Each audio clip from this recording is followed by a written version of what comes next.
제가 오늘 이 자리에서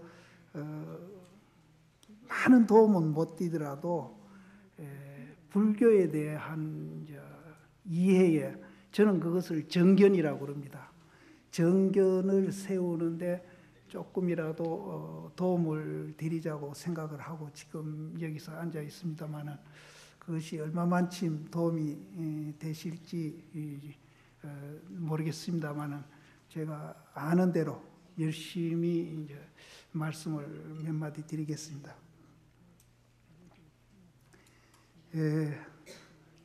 이 불교를 이제 우리가 이렇게 이제 모여가지고 이 얘기하는 사람이 있고 또 이 얘기 듣는 사람이 있고 이렇게 이제 불교를 우리가 이 얘기를 한다면은 이것은 이제 선적으로 우리가 표현을 한다면은 사슴을 넣고 말이라고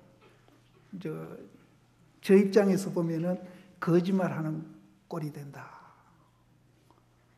이 얘기하는 사람이 있고 듣는 사람이 이런 입장에서 불교를 정확하게 우리가 표현을 한다면은 방금 말씀드린 대로 사슴을 놓고 말이라고 거짓말하는 것 뺏기는 안 된다.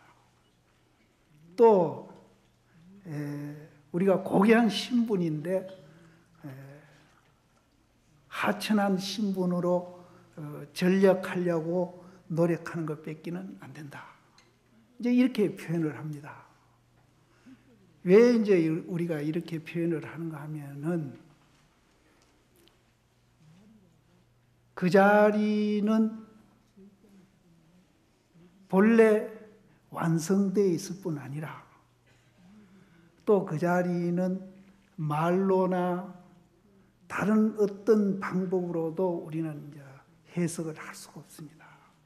그래서 그 자리는 부처라 해도 거짓말이고 중생이라 해도 거짓말이고 번뇌라 해도 거짓말이고 지혜라 해도 거짓말이고 구속되어 있다 해도 거짓말이고 해탈되어 있다 해도 거짓말이다. 왜 제가 처음 서두에 이런 말씀을 드리는가 하면은 이런 말들을 우리는 이해하는 데는 모든 마음속에 지금 현재 일으키고 있는 생각을 멈추게 해야만이 불교를 바로 이해하기 때문에 그것을 조금이라도 도움을 드리고 그런 마음에서 또 그걸 흔히 우리는 마음을 비운다 그럽니다. 그런 마음에서 제 이 얘기를 들으시면은 제가 별로 실력은 없지만은 듣는 그 효과가 배나 더 상승하기 때문에 제가 서두에 이런 말씀을 드리는 겁니다. 그래서 또 한 번 더 되풀이 드립니다만은 이제 불교는 설하는 사람이 있고 듣는 사람이 있는 입장에서 본다면은 그거는 거짓말이다. 그래서 저는 이 자리 거짓말하러 사실은 올라와 있는 겁니다. 그래서 이 거짓말이라는 이 말을 통해서 우리 존재 원리를 또 보게 되는 겁니다. 그럼 부처님의 그 깨달은 본능, 그럼 우리하고 어떤 차이점이 있느냐? 그런데 실제는 차이가 없습니다. 똑같습니다.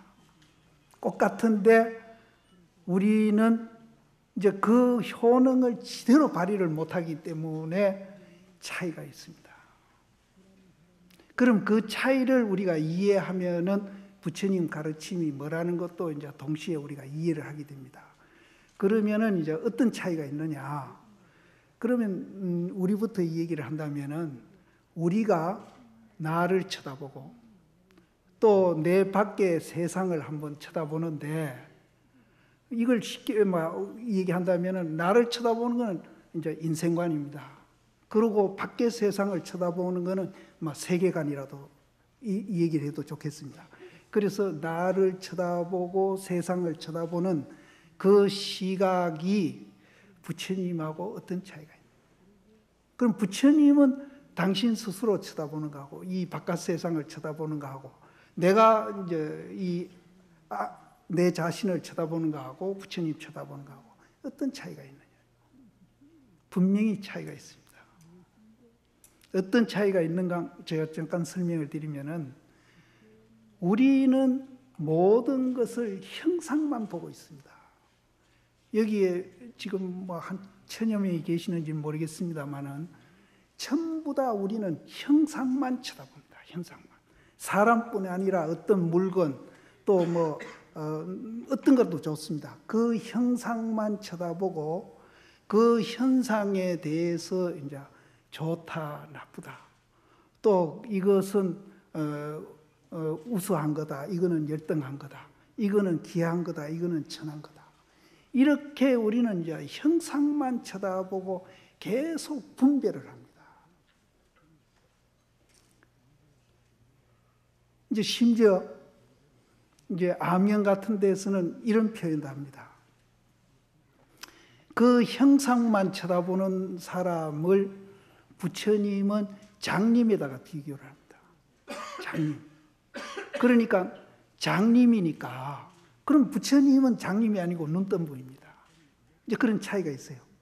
그럼 우리는 형상만 쳐다보는 사람은 부처님은 장님이라 했는데 이 장님이 길을 걸을 때에 어디 부딪히기도 하고 넘어지기도 하고 이래서 상처를 많이 입습니다.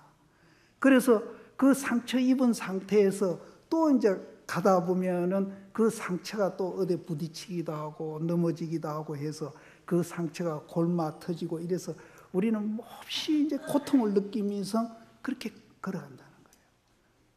그런데 그게 이제 눈만 장님이냐 하면은 눈이 장님이 되니까 귀, 코, 입도 모두 다 장님칸 같아가지고 모든 것을 이제 치사 선택하고 비교하고 이러면서 자기를 그렇게 괴롭히면서 이제 우리는 길을 걸어가는 거예요. 이 길을 걸어가는 건 인생의 길을 걸어가는 거죠. 그래서 끝없이 우리 이 눈, 이 귀, 코, 눈이 나를 학대를 한다는 거예요.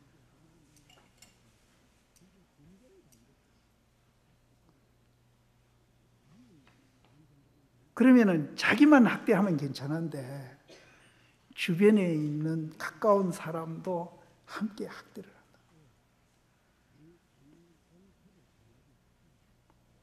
제가 이런 예를 드니까 아까 여기 강주 스님이 스님 법문할 때마다 그 얘기를 한다 이랬는데 그래서 비교를 어떻게 하는가 하면은 앞집은 그랜저인데 우리 집은 왜 티코냐? 또 앞집 아이는 서울대학인데 너는 왜 그 모양이냐? 이러면서 자기도 학대하고 주변 사람도 같이 학대.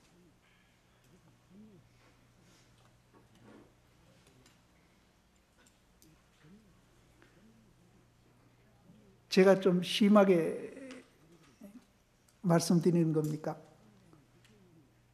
절대 심한 게 아닙니다.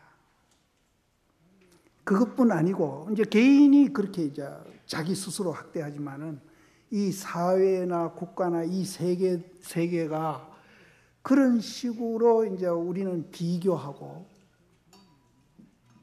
우애를 따지고 치사 선택하면서 주변 사람, 그러니까 사회는 사회대로, 국가는 국가대로, 세계는 세계대로 계속 주변 사람들을 학대하면서 살아가는 것이 사람의 역사다는 겁니다. 그래서 이 지구상의 전쟁이 끝나려 또 우리 가정에도 지금 한국이 이제 여러분들도 너무나 잘 알고 계시지만은 이혼율이 세계에서 2번째라고 그러지 않습니까? 그래서 자기 학대하고 남 학대하고 끝없이 학대해요. 이게 이제 아까 중생하고 부처님하고 다른 점이에요. 그러면은 이제 부처님은 그럼 이제 우리 자기를 어떻게 보고 세상을 어떻게 보느냐. 이제 제가 비교를 해드리는 겁니다. 그래서 아까 처음 우리는 형상만 본다. 그렇기 때문에 비교를 하고 우열을 따지고 기천을 따진다. 제가 그런 말씀을 드리십니다. 그러면은 부처님은 형상만 보는 게 아니고 거기에 한 가지 더 보시는 거예요. 그게 이제 불교입니다. 그러면은 이제 무엇이냐? 우리보다 한 가지 더 보는 게 뭐냐? 방금 우리 반야신경 참 연부를 잘하시대요. 반야신경 연부를 참 잘하시더라고요. 나도 같이 따라 했지만은 거기에 오원이 개공이라고 그랬죠. 오원은 이 색은 이제 이 세상이 형상 지어진 거는 다 색이라고 그럽니다. 이 몸띠도 형상 지어졌으니까 색입니다. 그리고 수상 행식은 우리 정신이거든요. 그럼 이제 이 몸뚱이와 정신은 반야신경에서 개공이라고 그랬지 않습니까? 공. 우리는 형상만 보고 있다. 근데 부처님은 이 형상도 보지만은 형상 말고 공도 하나 더 보시는 거예요. 이 점이 이제 부처님하고 우리하고 달라요. 그러면 이제 공을 보게 되면은 아까 제가 눈먼 장님이 길 걸어가면서 어디 부딪혀서 상처 나서 공기가 터지고 고를 느낀다고 그랬는데 눈 떠버리니까 길 가는데 어디 부딪힐 일도 없고 넘어질 일도 없고 정상적으로 잘 살아간다. 별로 어려운 거 아니시죠? 그럼 공만 우리가 이해하면 돼요. 그럼 부처님이 보는 거나 내가 보는 거나 똑같은데 나는 형상만 보고 부처님은 그 형상을 보면서 공도 같이 본다는 거예요. 예를 들어서요. 우리가 이제 여기는 도시니까 시골에 가면은 새끼 있죠. 그 다음에 가만이 있죠. 그 다음에 덕석이 있죠. 또 집신이 있습니다. 이제 요즘 이런 물건 보기가 도시에서는 참 어려운데 그러면은 이 네 가지가 형상 만들어져 있는 형상이죠. 그러면은 이것을 만든 재료가 있을 거 아닙니까? 그게 뭡니까? 집이죠. 그러면 집의 입장에서 보면은 가만이나 덕석이나 새끼나 집신이나 같아요. 거기는 우열도 없고 기천도 없고 아무것도 없어요. 그런데 우리는 왜 앞집이 그랜저인데 우리는 티코냐 하는 거예요.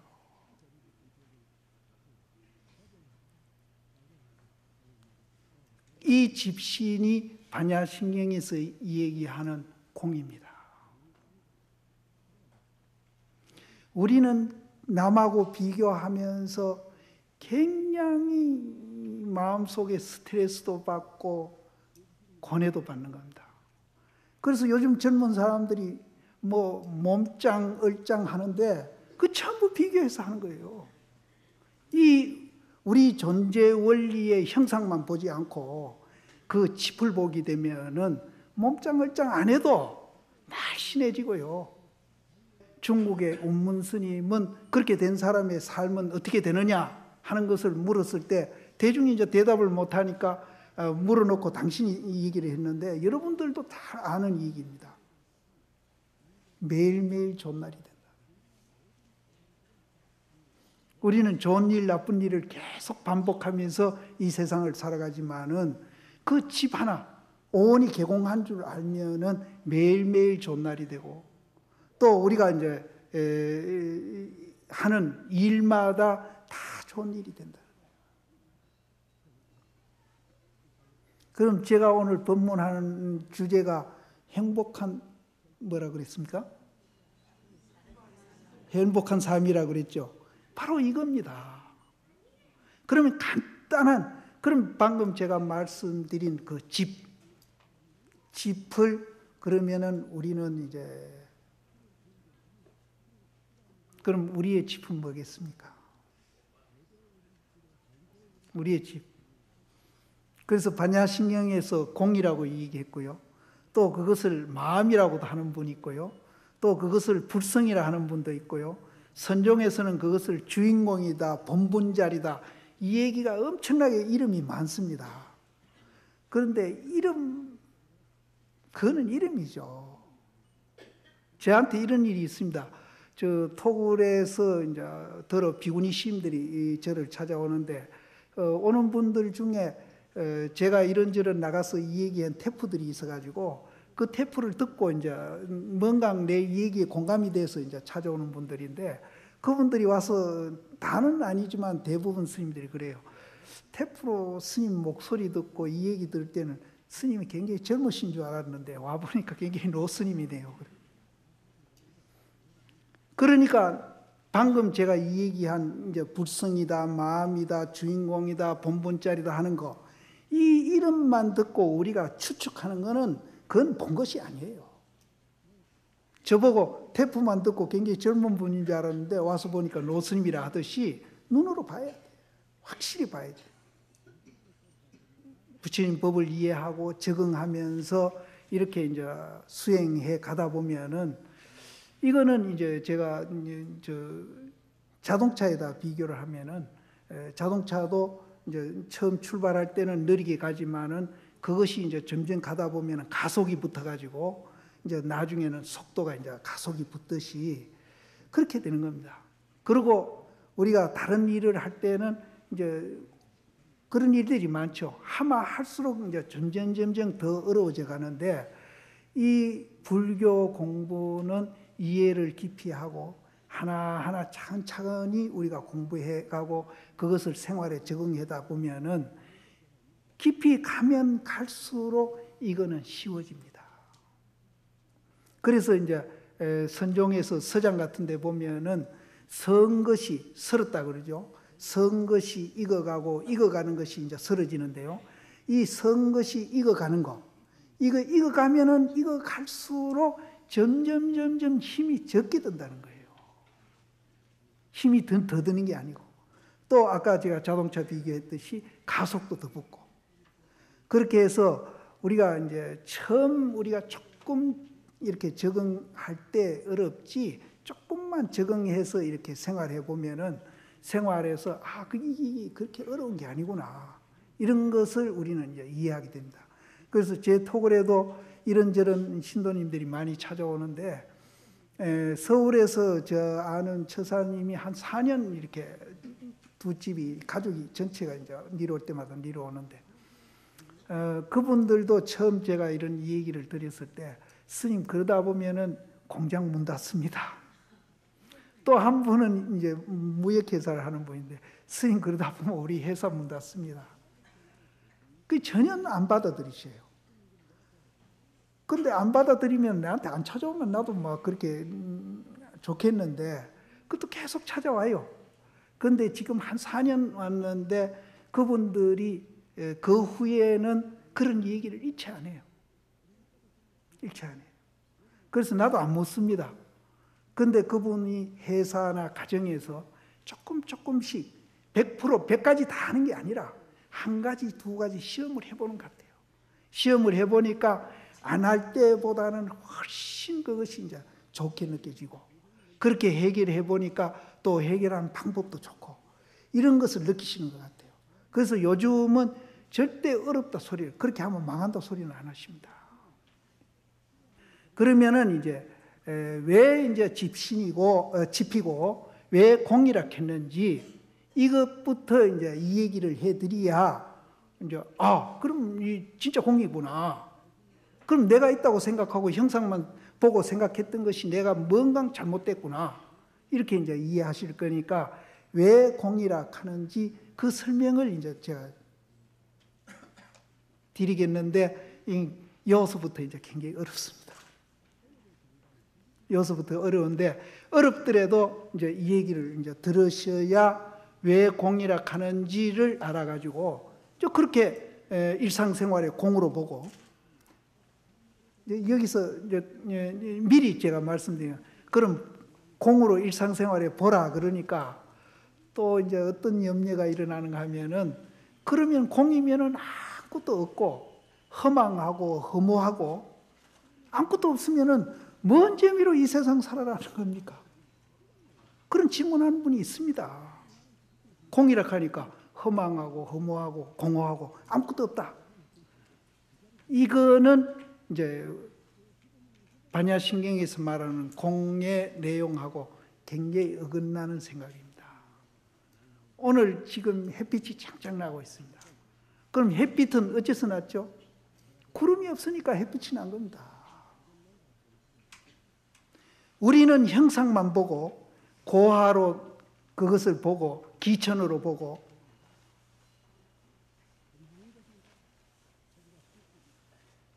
비교하면서 계속 갈등한다 그랬잖아요.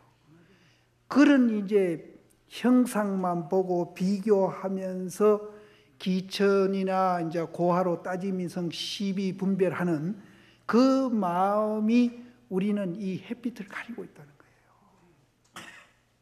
햇빛을 가리고 있다. 그래서 이제 부처님은 형상만 보는 사람은 장님이다 비교했습니다.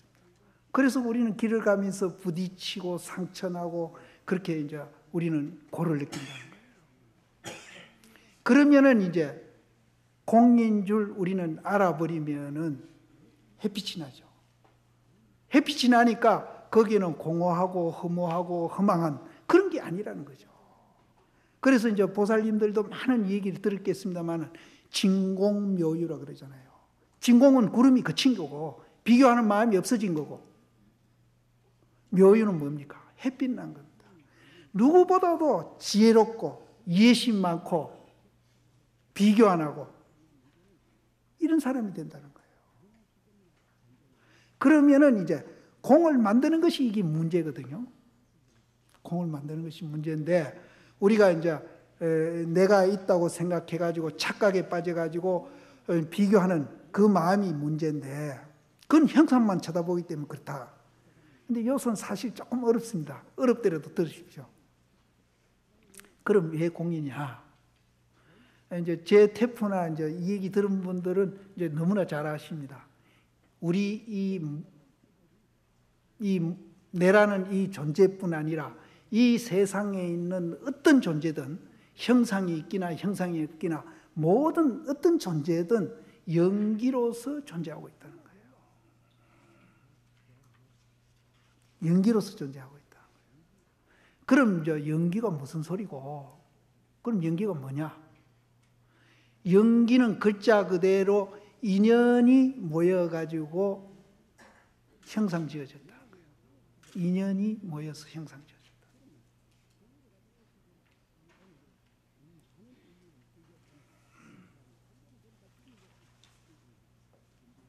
그래서 우리는 인연이란 말을 참 많이 쓰죠. 인연. 그럼 인연이 모여서 만들어졌다는데 그러면은 이제 예를 들어서 말씀드리면은 이 보재루, 이 보재루를 두고 우리가 이 얘기한다면은 여기에 한 1000가지 재료가 모여서 이 보재루가 만들어졌을 겁니다. 이게 하늘에서 뚝 떨어져 가지고 단일로 독립된 물체가 아니고 한 1000여 가지의 재료가 모여 가지고 이 집이 만들어졌다는 거예요. 만일에 하늘에서 우리가 이제 이 단일로 독립된 이 집이라는 물체가 뚝 떨어져서 본래 만들어져 있다면은 연기가 아니죠. 근데 여기에 이제 1000여 가지 재료가 모여 가지고 이 집이 하나 형성됐다는 거예요. 그럼 그 재료 가운데에 나무도 있고 못도 있고 뭐 개야도 있고 창문도 있고 여러 가지가 있지 않습니까? 그러면은 그 여러 가지 중에 무엇을 이제 그게 모여가 집이 됐는데 그 중에 무엇을 갖고 이제 이 집이라고 우리는 하겠느냐 이거죠. 실체가 없다는 겁니다. 그걸 갖고 우리는 공이라고 그래요. 그래서 집 이 얘기가 조금 이제 어려우시다면은 제가 이제 이 가끔 그 비교를 들어서 이 얘기하는데 이제 이 손가락을 갖고 제가 이 얘기를 드리겠습니다. 이제 부처님은 집단을 갖고 이 얘기했는데 이 이제 손가락을 A와 B로 우리가 이 얘기를 한다면은 이게 이제 연기가 되면은 이렇게 서로 의지를 합니다. 두 개가 서로 의지를 해요. 그러면 이 어지된 삼각된 이 손가락을 우리는 C라고 한다면은 이 C는 지가 만들고 싶어서 만드는 게 아닙니다. AB가 만들어졌죠. AB가 만들어진 거예요. 그럼 이것이 없어질 때는 C가 지가 없어진 게 아니라 AB가 없어진 거예요. 그럼 C는 이거는 그냥 이름만 있는 것이지 엄격히 따지면 AB가 있는 거고 AB가 없어지는 겁니다. C는 그냥 이름뿐이에요. 그래서 이 C는 우리는 공이라고 부릅니다.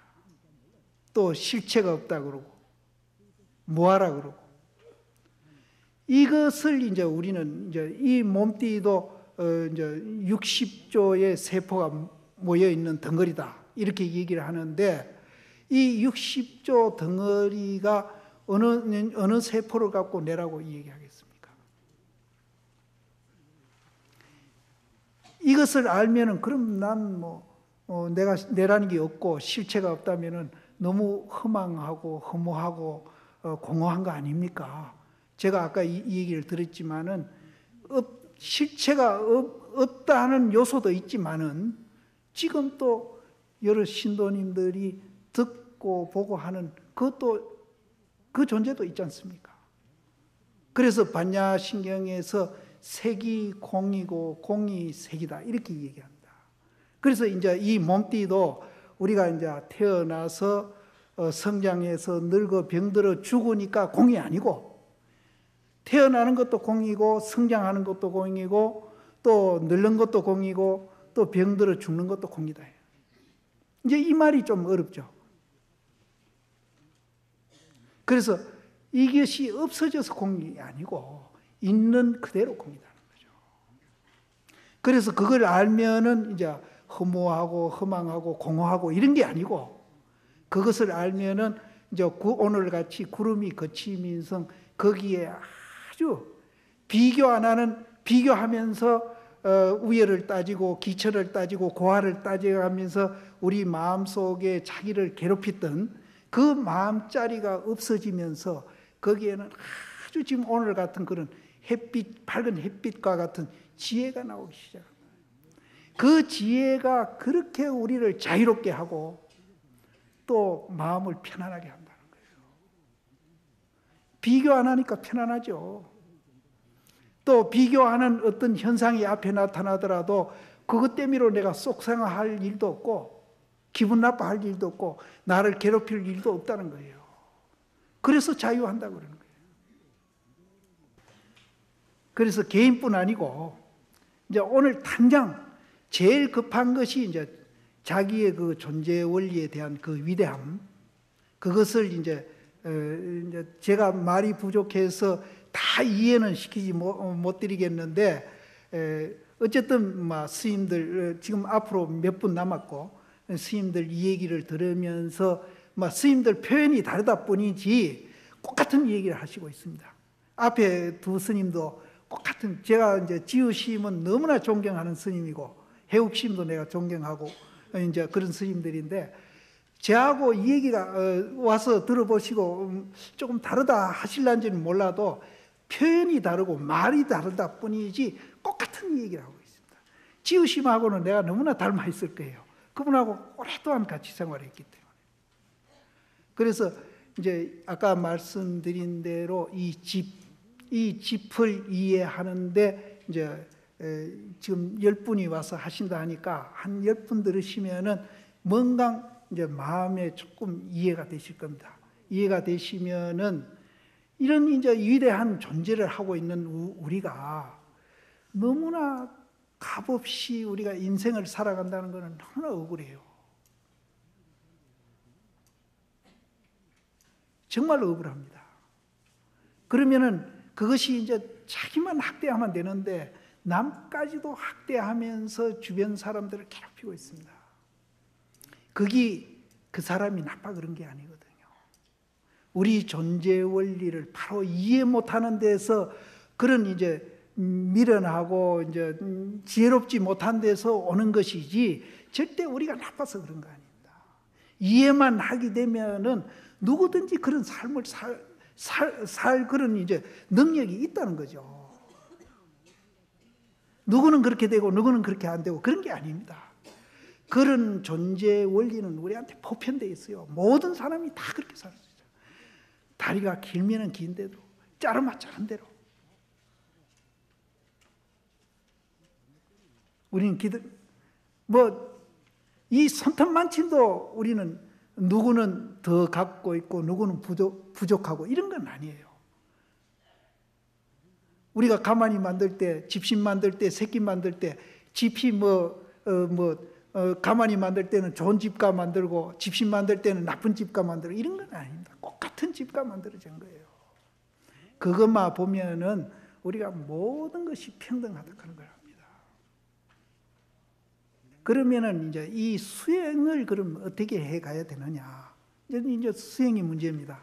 근데 여기서 제가 참 마음 아픈 얘기를 해야 되겠는데, 저는 이제 티베트 가서 다라이라마도 한 2시간 반 이렇게 만나서 같이 대화도 해보고, 틴나칸 스님은 제가 만나지는 못했지만 화라는 책을 누가 보내줘서 제가 잠깐 본 일이 있습니다. 다는 못 봤지만은 그분들 불교하고 한국 불교하고는 제가 비교하지 마라 그랬는데 비교해서 죄송합니다만은 이거는 제가 누구를 폄하하고 높이려고 비교하는 게 아니라 실정을 그대로 이 얘기를 드리는 건데요.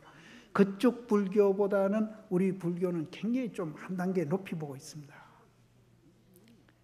잠깐 제가 비교 드리면은 그쪽 불교는 수행 방편에다가 수행 방편에다가 자기 생활을 갖다 맞춥니다. 그래서 참 보기는 좋습니다. 화도 나도 겉으로 안 낸 척하고요. 그것도 수행입니다, 사실은.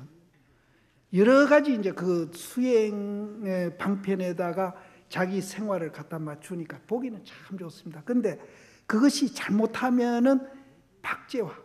그거 이제 박제라면 이제 뭐가 이렇게 고정되는 거, 그럴 염려가 많습니다. 그러면은 오히려 이제 부처님은 그 지혜를 개발해 가지고 우리가 이제 해탈하고 자유자재하고 또 이제 마음이 편해지는 것이 이제 그게 목적인데, 구속이 오히려 돼서 조금 이제 다는 아니겠지만 그쪽 길도 물론 해탈하고 다 합니다. 그러나 이제 그럴 염려가 좀 있다는 거죠. 비교 드리면은. 그러면은 이제 우리 이 선수행은 그럼 어떠냐? 생활에다가 선을 스며들게 합니다. 생활에다가. 그래서 이 생활을 아까 말씀드린 대로 마음이 굉장히 비교 안 하고 편안하게 만들고, 또 그런 차별되는 경계가 나타나더라도 거기에 걸리지 않고 지배받지 않고 자유자재할 수 있는 그런 이제 생활로 만들어가는 것이 선입니다. 이제 그런 점이 달라요. 다르고 또 불교로 보는 시각도 여러 가지 다릅니다. 아까 저쪽 불교는 수행 방편에다가 자기 생활을 맞춘다 하는데, 우리는 생활에다가 선이 스며들어가서 그것을 생활을 완성하고 그 생활하는 가운데 마음이 굉장히 이제 편안해지고 자유자재할 수 있는 그런 공부다. 제가 얘기 드렸거든요.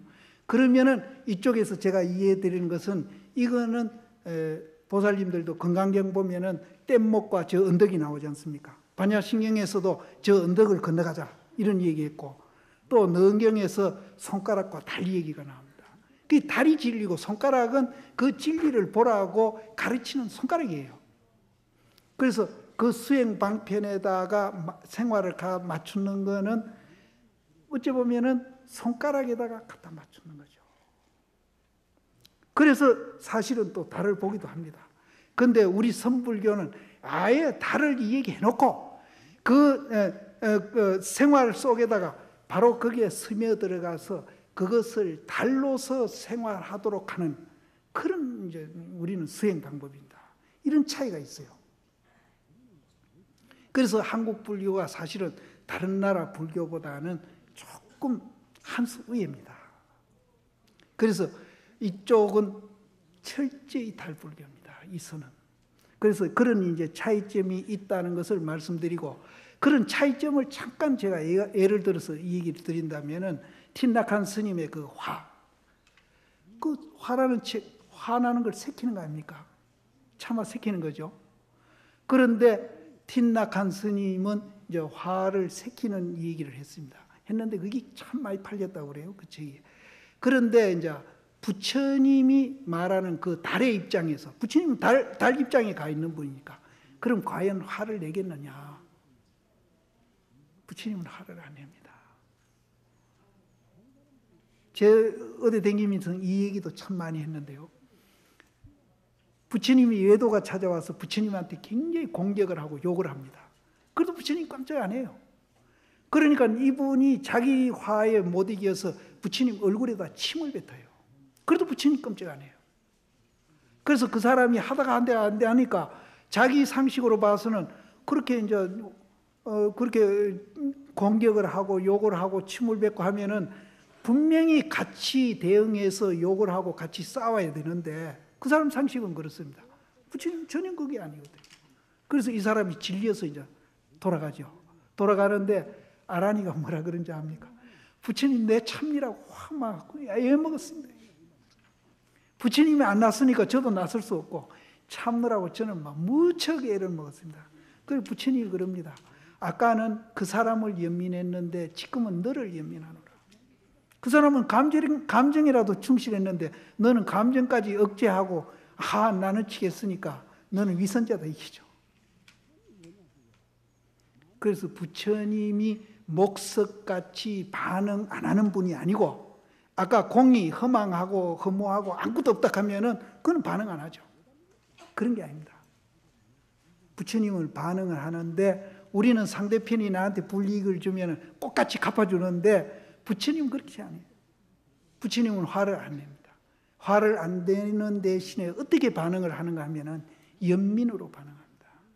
우리는 또 연민하라 하면은 상대편을 깔보고 낮춰가지고 이렇게 불쌍하게 보는데 부처님은 그게 아니에요. 너도 부처고 나도 부처고 네 존재 원리나 내 존재 원리나 똑같이 생겼는데 니는 니라는 데 집착을 해가지고 화도 내고 남한테 욕도 하고 지도 학대하고 남도 학대하지만은 나는 그 원리를 알고 있기 때문에 내가 본래 부처라는 원리를 알고 있기 때문에 네가 그렇게 그 원리를 모르고 화내는 데 대해서 너무나 안타깝다는 거예요. 그게 이제 연민입니다. 자비할 때 비가 그게 연민입니다. 그래서 저는 그거를 어른의 어른 되는 것이 연민이다 저는 그럽니다. 그럼 어른이 어른 돼 있으면 꽃 같은 어른이면 같이 싸우죠. 그러니까 어른의 어른 돼 있으니까 싸울 일은 없습니다. 예를 들어서 7, 80은 할아버지가 손자 손목을 잡고 예를 들어서 가수원 옆을 지나간다고 하죠. 그럼 그 너도 삶은 손자는 그게 네 끼다 내 끼다는 관념이 없거든요. 사과가 파랗게 익었으니까 먹고 싶으니까 할아버지한테 따돌라고 때를 씁니다. 그럼 뭐 주인이 있으면 양이 얻어서 하나 따줄 수도 있죠. 그럼 만일 주인이 없을 때는 그거 따주면 교육상 좋은 거 아니거든요. 할아버지가 제대로 된 사람이라면 절대 안 따주죠. 그 대신에 그 아이가 매달려서 막 때를 쓰면은 할아버지가 때리겠습니까? 그 아무것도 모르고 그러는 어린애를 안 때리죠. 어쨌든 좋은 말로 달게 해가지고 가를 설득을 시켜서 데리고 갈 겁니다. 부처님이 그런 분이에요. 세상 사람들이 화를 내고 어떤 일을 하더라도 본래 우리 부처인데 내라는 착각에 빠져가지고 그렇게 화를 내고 자기도 괴롭히고 남도 괴롭히고 그러는 것을 보고 정말로 딱하게 이기고 달게 해가지고 가는 그런 분입니다. 그런 것을 우리는 연민이라고 그럽니다. 연민. 그리고 부처님은 화내는 분 아니에요. 그래서 틴낙한 스님이 화내는 걸 새키는 불교는 이제 손가락 입장에서 얘기한 거고 달 입장에서는 화를 안 내야 됩니다.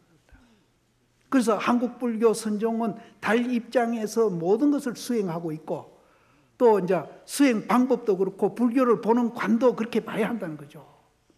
그래서 화를 안 내는 것이 한국 불교입니다. 그래서 여러분들도 오늘 제 얘기를 듣고 내 존재 원리가 그렇게 위대하게 되어 있다는 것을 조금이라도 이제 우리가 이제 느끼시고 이해를 한다면은 오늘부터 화내신 데 대해서 굉장히 부끄럽게 생각하셔야 됩니다. 안 내셔야 됩니다. 여기에 막 바닥이라도 좋습니다. 이제 오늘부터라도 1%, 2% 프로테이지를 좀 높여가자. 뭐 저 100% 가만히 쳐다보시지 말고 1%, 2% 올려가다 보면은 가속도 붙고 올라가면 올라갈수록 힘이 덜 들어요. 힘이 덜 듭니다. 그래서 우리 100% 가능합니다. 100%못 돼도요. 50%들도 어떻습니까? 30%들은 어떻습니까? 80%들은 어떻습니까? 저는 100% 아니거든요. 제 스스로 몇 프로냐 물으면은 저는 대답은 못합니다만은 저는 프로테이지가 조금은 올라가 있습니다. 그래도 저는 굉장한 행복감을 느끼고 있습니다. 보람도 느끼고 있고 자부심도 갖고 있고. 제가 100%간 사람 아닙니다. 저도 프로테이지가 굉장히 낮은 사람입니다. 근데 조금은 저는 프로테이지를 조금 올리고 있습니다. 그래도 저는 굉장히 행복감을 느끼고 있습니다. 그래서 어쨌든 오늘 제가 이제 굉장히 짧은 시간에 이제 이런 얘기 저런 얘기를 이제 충분히 못 들었습니다. 저도 이 얘기하면서 야 오늘 내 그 연기 얘기하는 것이 좀 설명이 좀 다른 날보다 부족하다. 그래서 신도님들이 이해를 하겠나 이런 염려가 이 얘기하는 중간에 제 마음에 떠올랐습니다. 그런데 이제 부족하더라도 이제 이해를 연기기 때문에 공이다. 실제 불교는 이제 연기란 말, 공이란 말, 이제 중도란 말, 이게 전부 같은 말인데, 거기 아까 제가 말씀드린 집이라는 얘기입니다. 그러면은 우리의 집은 뭐냐 이죠. 그래서 한국 불교가 지금 가장 문제가 되는 것이 뭔가 하면은 생활은 생활, 수행은 수행. 그래서 존경도 못 받고 신뢰도 못 받는 거예요. 제가 뼈아픈 말씀 한마디 드려야 되겠네요.